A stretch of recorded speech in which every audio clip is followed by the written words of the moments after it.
If you have a problem in the Samsung dishwasher, especially in the back rack, if you keep stuck for you and hitting time, you can get right and the makes the wheel get out. There is a easy solution to fix this problem with permit. Never have any problem anymore. If you're looking down here, what I've done, I use a blazzer and push this one by opposite way and make it like an angel. How's the way it's coming. Now same thing here. You go down far away, it's not going to be the same way straight.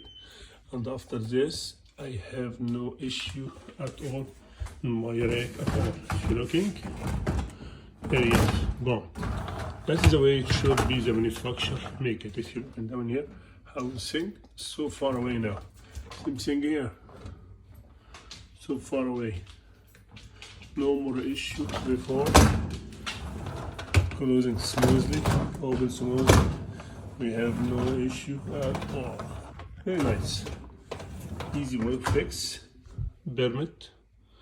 Work for good. And you can save your dishwasher. You don't be frustrated with it anymore or get angry from it because the rack and keep heavy dishes and keep washing.